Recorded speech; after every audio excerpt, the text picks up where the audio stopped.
Nice try. Meet your maker. You're not trying to escape, are you? Prepare yourself. Oh, almost got me that. Glory is mine.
It all happened like I knew it would.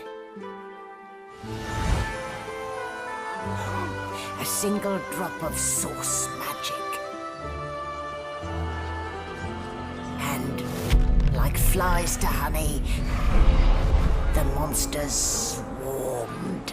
The rebel panicked. The carnage began. And the Magisters pointed their fingers at me. Just as I'd planned. I was shackled and collared, and sent to Fort Joy.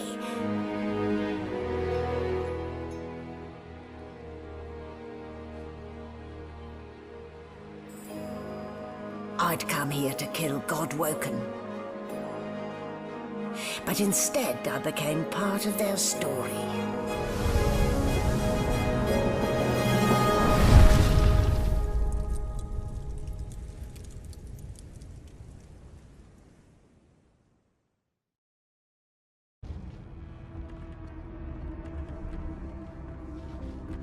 So, still a bit groggy, are we? Don't worry, the sedative will wear off soon enough. Easy now, no need to hurry. Get your bearings and report to me upstairs.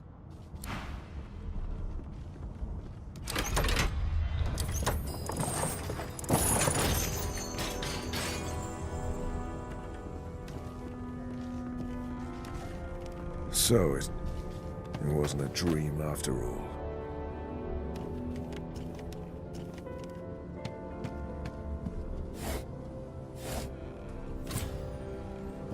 Boring.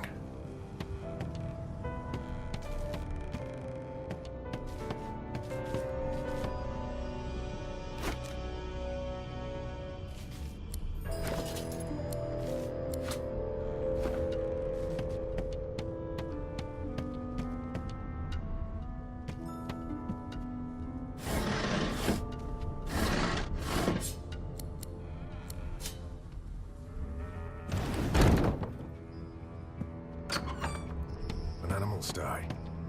Freight or food? Shaking her fluffy coat, the sheep eyes you balefully, her rectangular eyes like letterboxes to the void. With one sharp hoof, she kicks you right in the shin.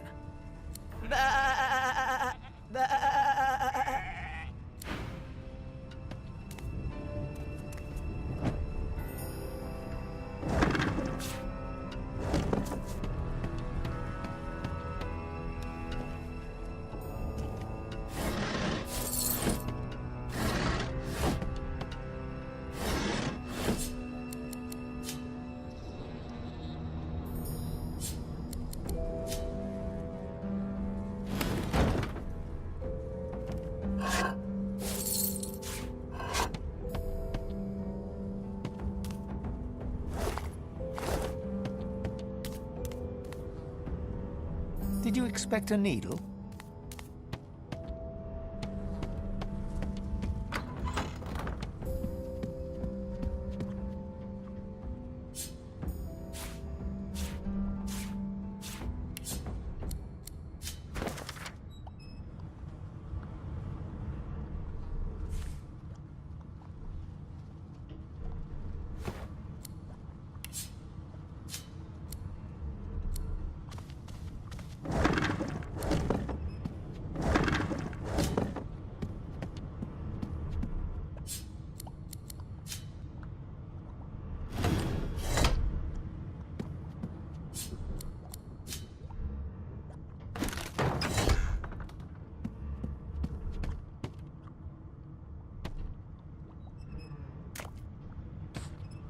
You there.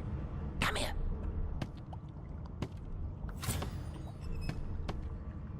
Hey. Hey.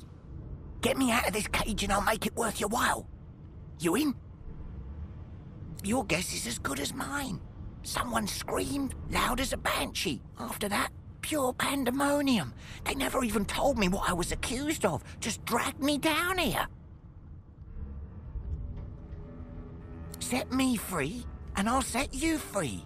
A fair trade, I should think. A gentleman among jesters, you are. Give that lever a pull, and I guarantee we'll both get something out of the deal.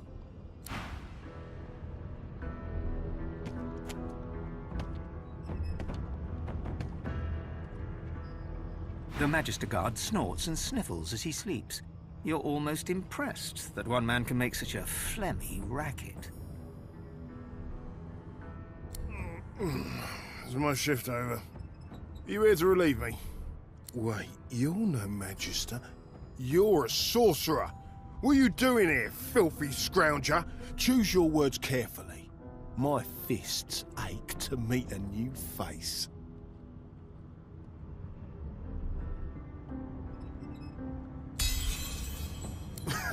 Those idiots can't even walk straight without mucking it up.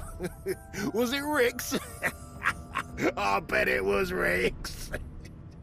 Can't just leave the prisoner alone, though. I heard he might be the one causing trouble upstairs. If it's all the same, I think it's best he comes with me. Some offence intended. You hear that, Emoire? We're taking a walk.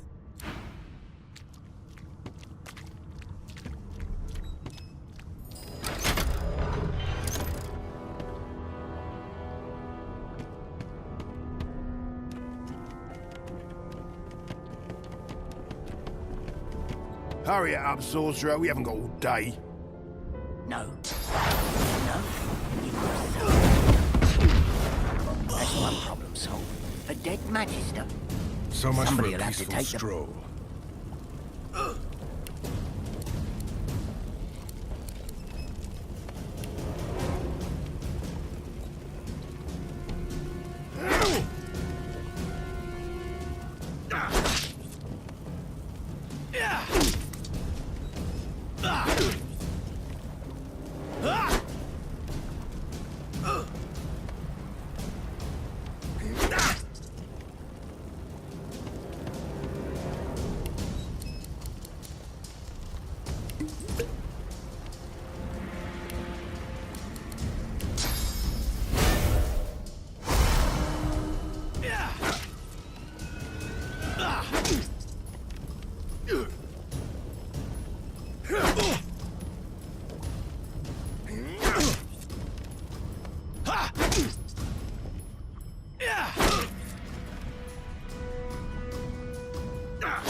Empty.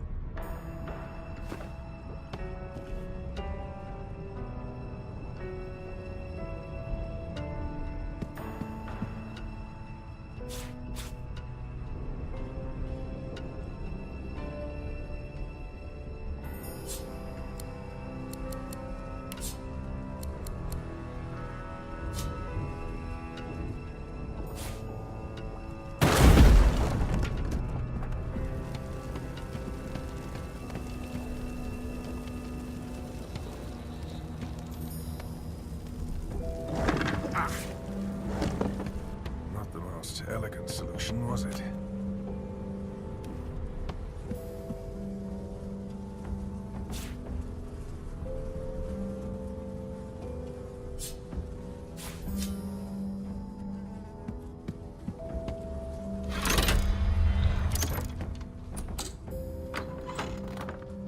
And I'm back where I started. Nowhere to go but up.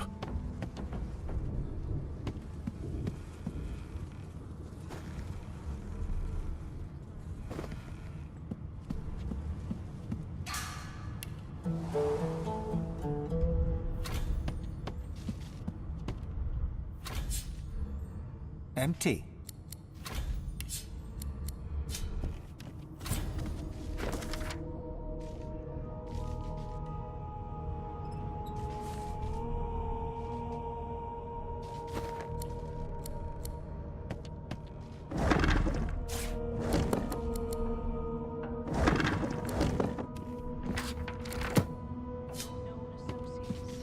In fact, he seemed quite averse to spending time with the others. Why, you're looking a bit more chipper. Yes. Looks like that collar fits you snugly enough. Nice bit of work, even if I do say so myself. There you are. Not too tight, I hope.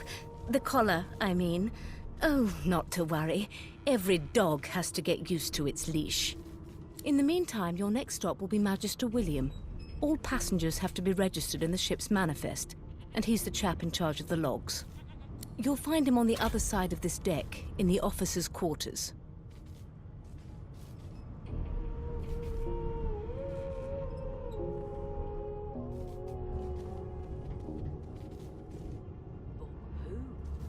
Is he?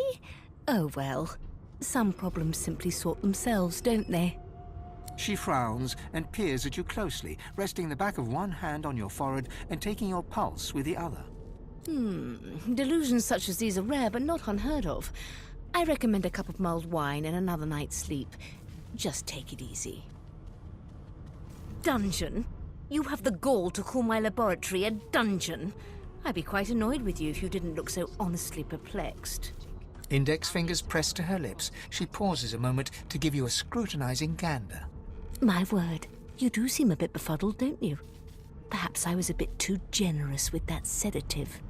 Oh, well, I'm sure you'll soon gather your wits. Most likely.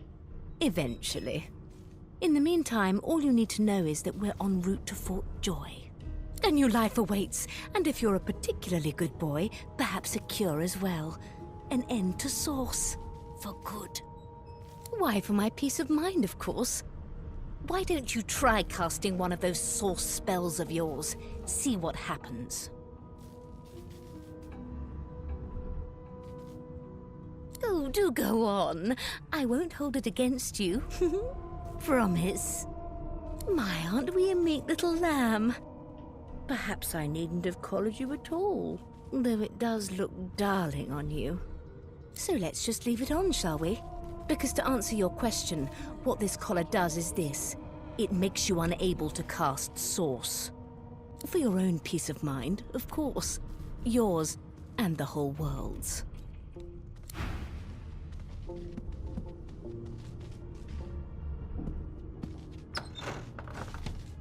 Good gods. There's been a murder here. Behind the Magister, a bloodied mass lies in a heap. Gore and limbs lie at odd angles. You can't make out a face amid the mess. There's been a murder. A sorcerer was killed by one of your own. Lucky you were busy getting your collar fitted at the time, or you'd be a suspect like the rest of them. Waters is investigating. She'll figure out who did it. Always does. Aren't you enterprising? I'll let Waters tell you no herself. Go ahead. She with the body. No marks, no indications of a struggle. Ugly sight, isn't it? Burns me up this happened under our protection. We're extremely lucky no Voidwoken followed the source that did this. Finn didn't see it like that. He was desperate for us to help him. Two things scared the living daylights out of him. His own shadow and his own source. We'll find out who did this.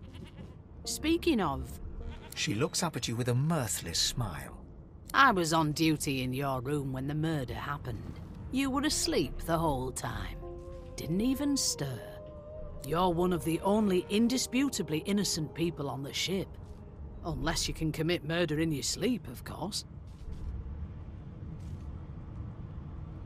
Finn was killed by Source. If a Magister could do that, there wouldn't be a Magister. It looks more like a passenger managed to slip their collar. And the rest, well, you see the evidence in front of you.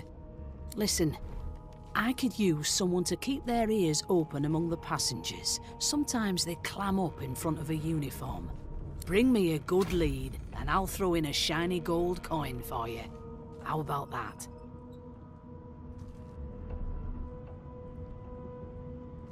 Not in here, it isn't.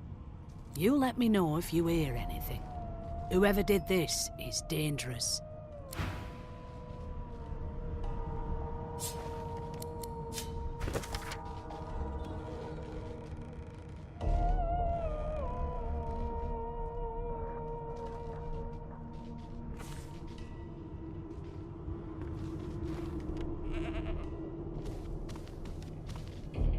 Did the murderer take him into this room? Or was he already here?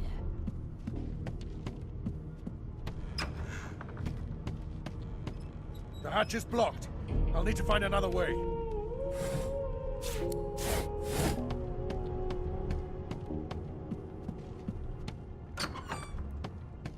Come on, please, Losa.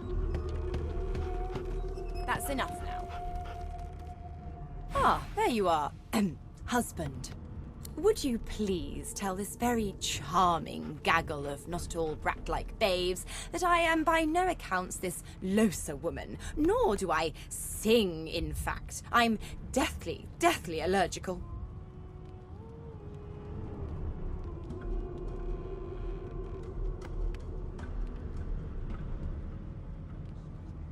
How very correct you are, spouse of mine.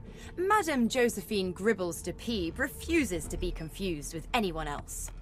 What? What's so funny? Her pinched face cracks into a great grin, and she shoos the children away from her with a laugh. Yeah, okay, you found me out. Go on and git, and maybe I'll sing you something when I'm good and ready. She turns to you, dark-eyed and dirty-haired, and smiles flatly.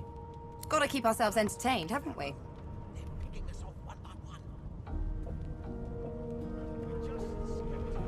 Guess you aren't a creative type, are you, Chief? I say they're one and the same. Nope. Trying not to find anything out either. Ignorance is bliss. The utterer, the better. Thanks, but I already belong to an elite and exclusive ship gang. We play ball every day after lunch. You're too soft for it. You take care, though.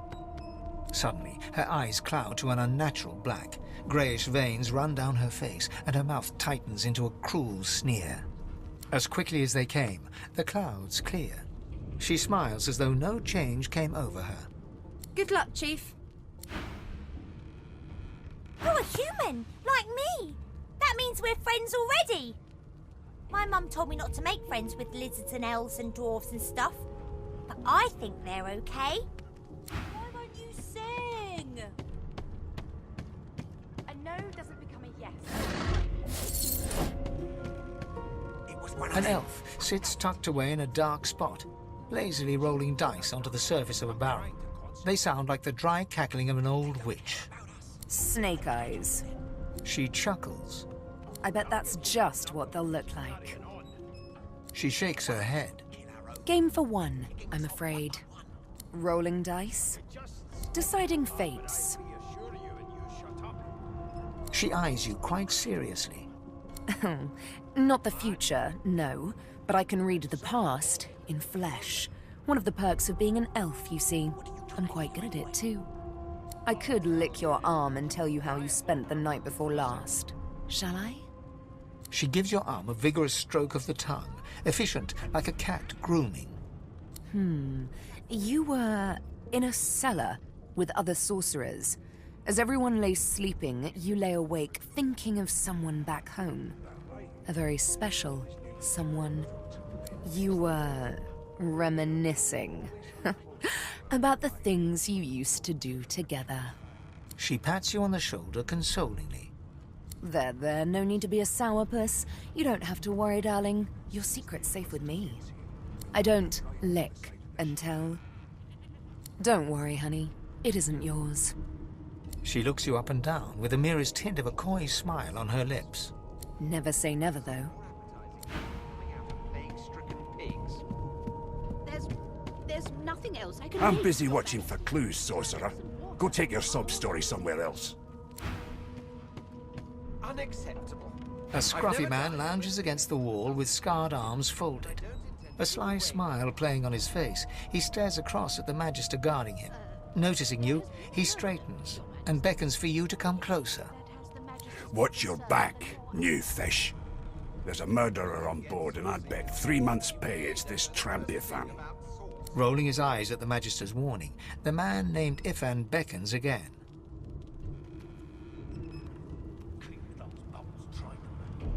He leans in and adjusts your collar with a sharp tug, balancing its weight so it no longer presses unpleasantly on your neck. He winks. Pinches less that way, right?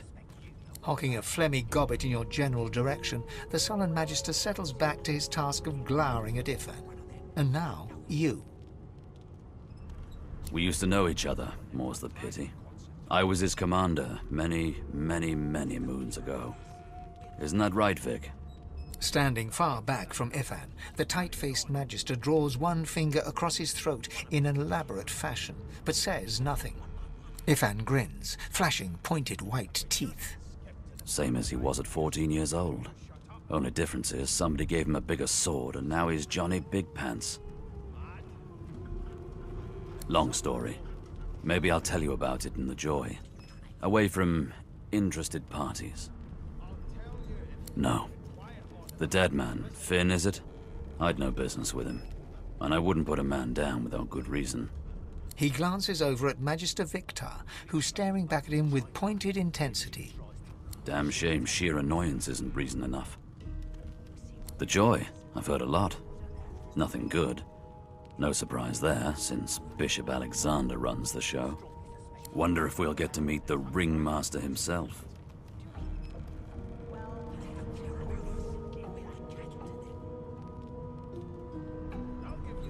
Not interested in the son of the Divine himself? I don't blame you one bit. But Vic here will blow a blood vessel if he hears you talking like that. What are you conspiring about over there? You? What's your name? Oh, don't mind him. Vic's just got a bee in his bonnet. And that bee is me. Name? Magister Victor looks at you suspiciously, then scrawls something illegible down in a tiny notebook. He scowls at you as he stows the notebook back in his voluminous robes. I'll find out. I always do. Now away with you, at once. Ifan performs an elaborate pantomime of keeping quiet, one finger in front of his lips as he leans back against the wall. And if she tries to run, shoot her king. Put a knuckle in it. I'm trying to concentrate. They don't care about us. We're like cattle to them. A broad dwarf sits totally upright on the bench, eyes closed, palms face up on his knees. His beard is a cascade of meticulous plaits, each one braided through with golden medallions. He raises an eyebrow as you approach, but doesn't open his eyes. Listen up, boy. You hear that? He turns his head toward you, looking you up and down, and smiles before turning his attention to the ship once more. You look like a boy to me. Listen if you're interested, or get gone if you aren't. The ship, of course. A wave of sound washes over you. The unintelligible chatter of your shipmates, the groaning of wood from floor to ceiling, the boom, crash and crackle of waves around you, complaints from the sea itself. And? Sick as a leper's cat. From the state of it, I'd say she's being cared for by a bunch of beardless babes who never loved anyone but their own mums. But there's more. Listen close. There now, just like that. Squeak! Aha! His eyes snap open as his countenance breaks into an expression of joy. One great paw claps you on the back. The other catches you before you lose your footing. There. You heard it, didn't you? I knew it. I knew it. Aye, this is good news, boy. Good news. It's the wheel. The wheel. Don't you see, you beautiful idiot? Squeaks whenever the helmsman jerks it clockwise, which means we're heading east. Burn my beard. That means if we've been travelling for, yes, only 10.34 nautical miles to Fort Joy.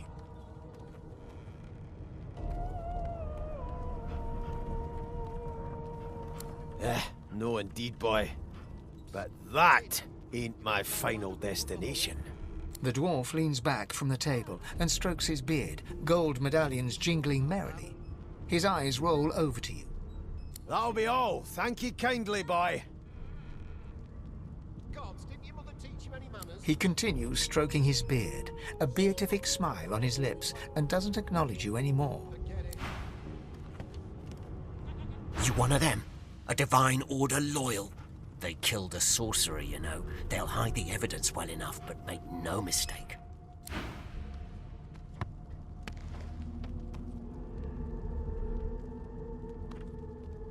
It was one of them. I know it. Would you put a knuckle in it? I'm trying to concentrate. They don't care about us. We're like cattle to them. Well, well. What have we here? A fresh face in this stale hell. Let's size you up, shall we? See if you'll do. The lizard looks you up and down, like a farmer would a fetching horse. All of a sudden, he grips you firmly by the chin, with the intent of inspecting your teeth. My, we are fierce, aren't we? Not to worry. I'll soon remedy that. Now then, to business. You will answer me 3 questions. The first one is this. Can you cook? Ah, music to my beleaguered stomach. On to the second question. Can you knit, weave? In short, tailor? Yes, I can tell from your vagabond chic, a bag is as good as a shirt kind of style. I shouldn't be getting my hopes up. On then to my final query. Have you the ability to administer the upkeep of one's personal appearance? The delicate art of cosmetics is what I'm after. The very basics, then.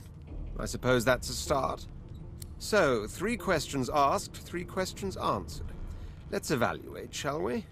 As per your own testimony, you can cook and groom, but you have the fashion sense of a monkey in a clown suit. Still, beggars can't be choosers. So without further ado, I offer you my sincerest congratulations. As of now, you are my slave. My slave, of course. Oh, but I see. Yes, I suppose it must take some time for the full extent of this honor to sink in. Anyway, you may leave me for a moment. We'll go over your duties once we reach Fort Joy. Now, shoo! I spent my life singing for my slaves to bring me my supper. Finer fare than boiled roots and rotten tubers, too. Meanwhile, the Magisters feast on honeyed meat behind this very wall. The indignity. Never thought you'd end up a prison guard, Vic. Name? The Divine Order wants to know. Well, you aren't here on my list. Scram, eh? We're trying to catch a killer here. As soon as the Inquisitor gets here, we'll hang you right over the side of the The elf is reading a volume of Cranley Hubert's famous encyclopedia. He looks up, his big round eyes scanning your body, absorbing every detail. He reaches out and takes your hand, turning it this way and that, examining it from every angle. Finally, he pinches your skin, gently tugging at it. Fascinating. He sits back and returns to his book, flicking quickly from page to page, completely oblivious to your presence. I am reading. Is this not evident? My book is in my hands, my face turned away from you. Perhaps my eyes not on the page. Damnable things. He grabs a metal plate and watches his reflection with one eye as the other shifts left to right and up to down. He repeats the maneuver with the opposite eye. No, they are working quite adequately. It seems you are at fault. Predictable, really. Oh, I see. I crossed a cultural taboo. How difficult. You have my apologies, human. Perhaps I should demand the same from those red-cloaked humans. They laid their hands on me more than once. Perhaps. Perhaps not. Understanding is all rather relative. Take this book, for example. I understand all of it, and yet none of it makes sense. It is simultaneously too detailed and insufficient. I know the beginning of this tale and the end, but I am rather missing the middle. Tell me, what do you know of our world's history?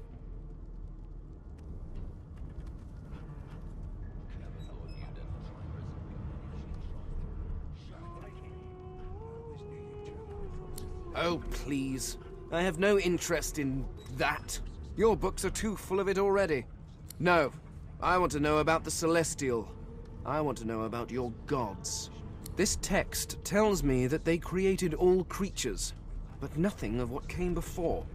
Where did these gods come from? Who are their people? Where are the others of their kind?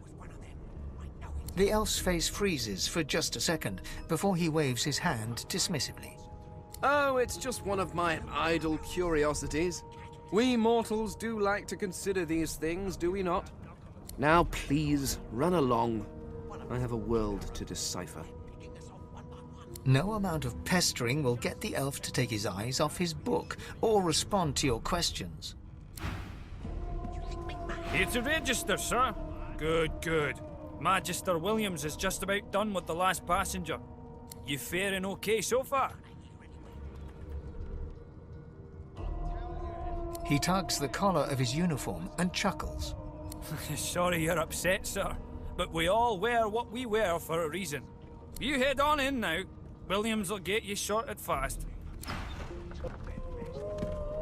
Keep those bumps trained on her. Standing at the center of the room, you spot a sorcerer haughtily eyeing a pair of nervous-looking magisters. They keep their crossbow trained upon her as she's being interrogated by an officer. So you admit it then? You murdered that poor fella? Yes, I did. But of course, that was only the beginning. She turns her head and looks you straight in the eye. There are others whose lives must end. Good God, the woman's mad. You there, sorcerer, go and fetch Magister Siwan. We need to do more than collar this maniac. We need to shackle her, hands and feet.